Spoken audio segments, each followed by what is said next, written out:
Today, we're talking about some interesting things that you can do with first person perspective. Wait, no, interesting things that I can do with first person perspective. Interesting things we can do with first person perspective. First person perspective is perhaps a bit of a divisive construct, depending on your perspective and your perspective on perspectives. Some people really hate it. Young adult readers seem to really like it. And no matter your thoughts on it, there are some interesting places that you can take a first person perspective, and that's what we're going to talk about today.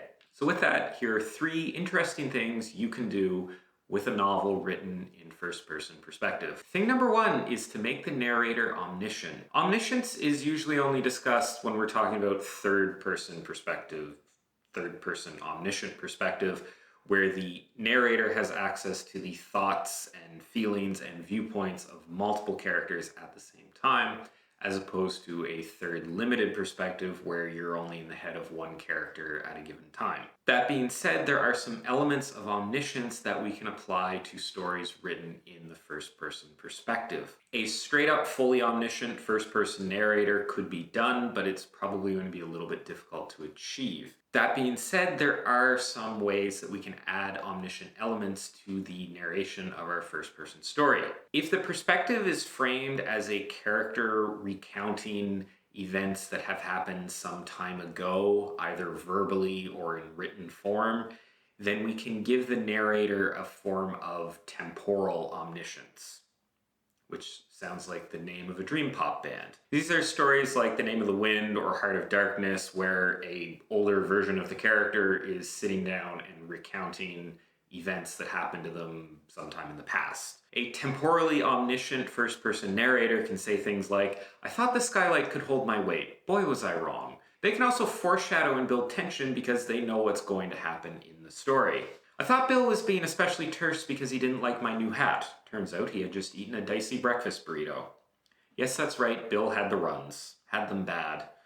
Wish I'd known at the time. This can give an extra layer to the perspective and really liven things up and make it seem like less of a generic narrator who's recounting the events. Thing number two you can do with a first person perspective is to treat the character and the narrator as two separate characters. Do you ever look back on your past self and feel like a different person? I mean, I've had 4 full body transplants and 3 full brain transplants in my time, so I certainly do. Wait, if your brain and body have both been replaced, does that mean you're the same person? Do I have the same soul? If significant time has passed between the events of the story and when your first person narrator is recounting those events, then you can use this time gap to highlight how your character has developed over that time. Maybe they were young and foolish in the early parts of the story and slowly become more jaded and cynical as the plot progresses. Maybe they were naive and optimistic at the beginning, but slowly become more worldly and more skilled, more experienced towards the end of the story. The character might think negatively about their past self, or they might look at the events with a sense of nostalgia. They can offer a sort of running commentary on the events, and as we mentioned earlier, also foreshadow how things are going to transpire. This is different than just temporal omniscience because what we're adding here is a degree of editorialization. I don't know if that's a word. We're adding a degree of editorial commentary on the events of the story, whereas with the temporal omniscience thing, we're basically just expanding the information that's available to the reader. Done well, you can almost make the present day character and the past character foils of one another if you properly contrast how they've changed because of the development that's happened between the events of the story and when the narrator is recounting those events. This creates an interesting one-sided relationship because the narrator can react to events and give their opinion on them, but the character can't. Thing number 3 you can do with a first-person perspective is lie to the reader. Who doesn't love a liar?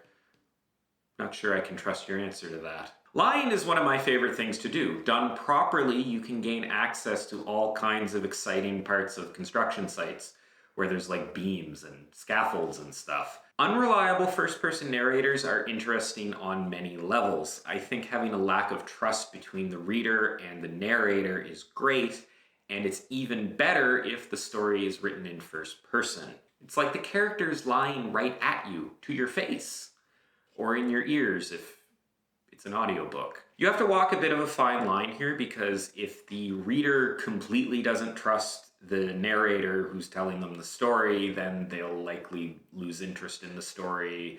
Some of the plot points might land, that sort of thing. But if you can make the events of the story engaging enough, the reader should stick around even though they're being lied to all the time. You can have the narrator straight up tell the reader that they're being lied to, or you can go the more traditional unreliable narrator route and just sort of hint at it. You have to be a little bit more careful with an unreliable first-person narrator because you don't have that separation of the third-person narrator. But there are some things you can do. You can have events sort of slip by them, or you can have them recall events earlier in the story in a different way than they say that those events happen. These are different ways that you can hint at the reader that the first-person narrator is actually unreliable. Unlike this video, which I hope you found reliably useful. So there you have it. I hope you enjoyed this video and found the advice in it useful. If you want to see more stuff like this, you can check out all my other writing advice related videos and subscribe to my channel. Thanks for watching, and I'll see you next time.